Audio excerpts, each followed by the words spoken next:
Hey there, Adam here coming at you with another vintage retro collectibles haul video. I recently did a trade with an awesome guy named John Paul Cupertino, who I know on Twitter, and he's been on my podcast, Rental Return Tales from the Video Store, talking about his time working in that business, which was very fun. But we've kind of built up a fun relationship of doing some trades here and there, hooking each other up with those pieces of our collections that we need a little help with. And so recently I got some great things in the mail, and then a second package arrived with the meat of the VHS trade, which I'm going to share with you shortly. But I also wanted to show you some of the cool stuff that was also in the mix there, okay? So, first up, some Power Rangers coloring and activity books, but specifically the Green Ranger miniseries, okay? So, this one here is book one. You know, we have some awesome unused pages there. I always loved when they had these people trying to really do their best to follow the character models, right? But here is book three, okay? And then this is book four. Who has book two out there? That's what I need to know. If you got book two, dropping it over here. Rita, what are you doing to me? But yeah, so there's some really just fun activities in here. Vintage 90s kids excitement, right? That's something I would have loved to have had as a kid. I don't know why I didn't, because I was watching it. Maybe I was trying to keep that a little bit more of a secret. But also, recently I got to review a book called Weird Al Seriously, which is a fantastic look at the career of Weird Al Yankovic and also really explaining why he was so important to the entertainment landscape over these last almost 50 years.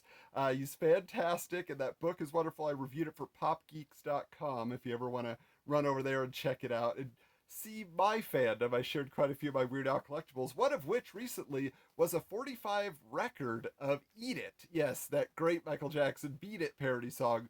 But John Paul also had something very special, which is this 45 single, Weird Al Yankovic, This Is the Life.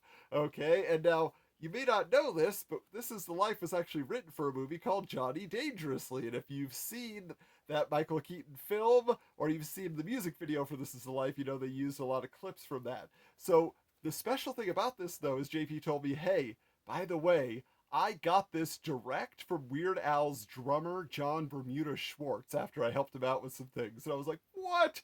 I mean, it's one thing to have a collectible like this, like, you know, find this 45 every day. But then to get it direct from a member of the band, that was huge. But always good for a surprise. John Paul also gave me this. Yes, another single from the Weird Al in 3D album, King of Suede.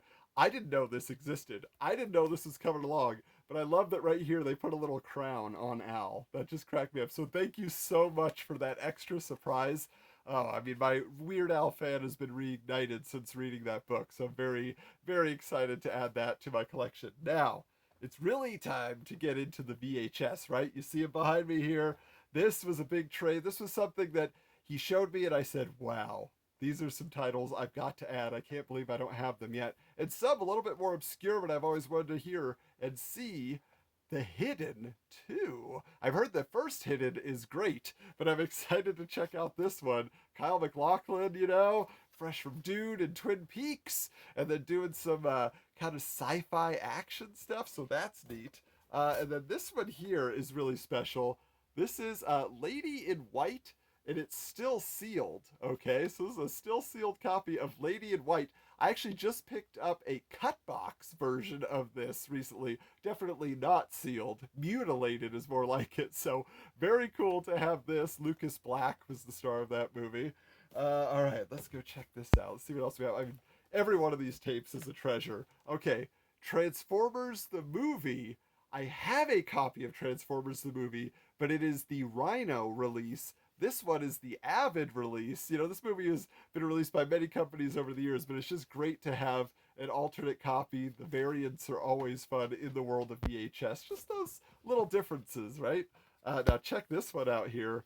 Phantasm 4 Oblivion. Oh, look at the tall man there. Yeah, so this is really crazy. I love right here, though, because if you see only $59.95, this is a screener copy. It has to be because yeah, there it is, screening cassette. Okay, so that is something special. There's bound to be some interesting trailers on there trying to get the video store owners to fork up a little bit more cash. You need more copies of Phantasm 4, don't you? So All right, let's check this out here. Oh, interesting. So this is another one. I don't think I was paying attention to this. Moon Trap. Moon Trap. I don't even know what this is about, but Walter Koenig of Star Trek fame, yes, he is right there. He must be the star, and I'm excited that he got an actual feature film where he got to be ahead of Captain Kirk. Yeah, Shatner not involved in this. It's all Koenig, baby. All right, let's see what else we got here. Ooh, they still call me Bruce. Okay, I didn't know there was a sequel to They Call Me Bruce. I've seen that one, but they still call me Bruce. That cracks me up. Wow, that is a surprise. I thought I knew what was coming, and then look at all these surprises that are showing up here. Okay, this is what I definitely knew was coming up. We are talking about Michael Jackson's Beat It earlier, but Moonwalker, okay? This was magical, not only because it inspired an awesome video game by Sega, which I used to play the arcade cabinet at Disneyland. Yes, when I went to Disneyland, I went to the arcade and I played the video games there. But it's so cool. This is just, there's some magical excitement in here. You know, Smooth Criminal, but when he turns into a robot and everything else. Just superhero Michael Jackson is pretty cool. For a kid of the 80s, anyway. All right, here's another one here. A classic kind of horror comedy film, House, right? William Catt starring in House. George Wendt in House. Yes. So I definitely remember seeing this. One of those movies that kind of played a lot on Saturday afternoons. It's not totally sealed, but it's still got some plastic on it, so that is fun. And I do believe, yes, right here, House 2. There we go. Yeah, House 2, the second story. You like it? It always cracked me up because in 80s comic books, there were actually awesome ads for the House movies, but they were like illustrated. It wasn't just like a photo or a screen capture from the film. I actually like the second one better. It's really wacky. There's like this resurrected cowboy. I think he's like the descendant of the main character. I can't remember, but I just remember it being super wacky. So that was fun.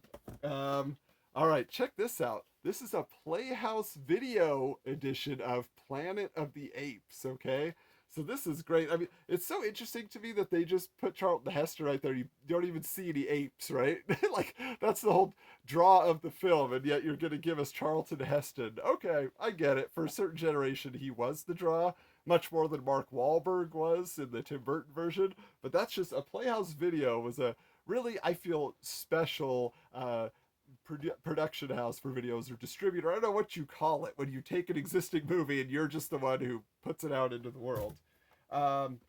Check this out.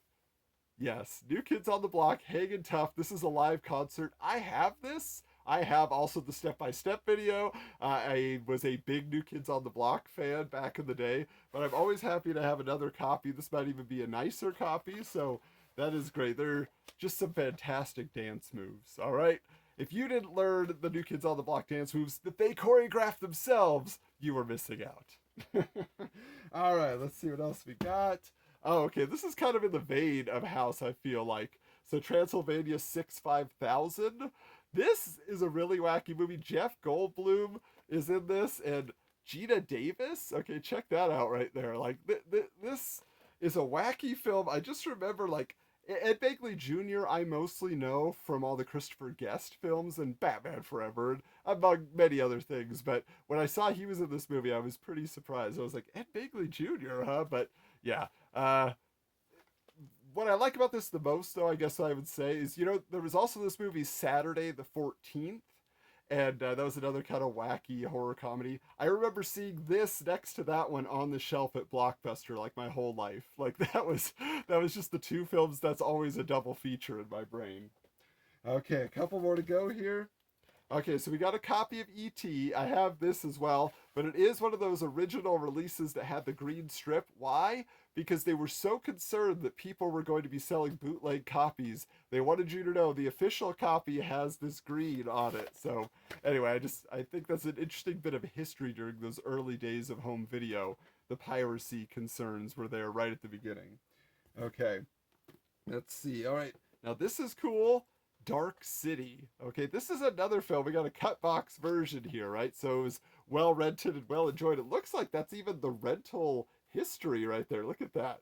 Just going down. What was the last rental? Yeah, September 2005. So that's not bad. But that's just really cool to see. I wonder, I mean, I don't, maybe this was a library copy? I mean, it very well could have been, but I don't see like a card sliding out. But always heard good things about this movie, always wanted to see it. I think, is it the director of The Crow that did this one? Let me see if I'm right about it. Yeah, Alex Proyas. Cool, cool, cool. All right, last one here. This one I was very excited to add to the collection. I got a lot of my 80s and 90s cartoon tapes here. Sonic the Hedgehog, but these are the adventures of Sonic the Hedgehog. Of course, Jaleel White did the voice for both of them, right? But it was still super cool. Like this one has like some sort of like super bear and fox or something on there. Are they related to Tails? I don't know, but two supersonic adventures. So that is great. Wow. So these are great additions to my collection. Very much needed to kind of give you some more variety, right? So again, John Paul, thank you so much for sharing those things with me.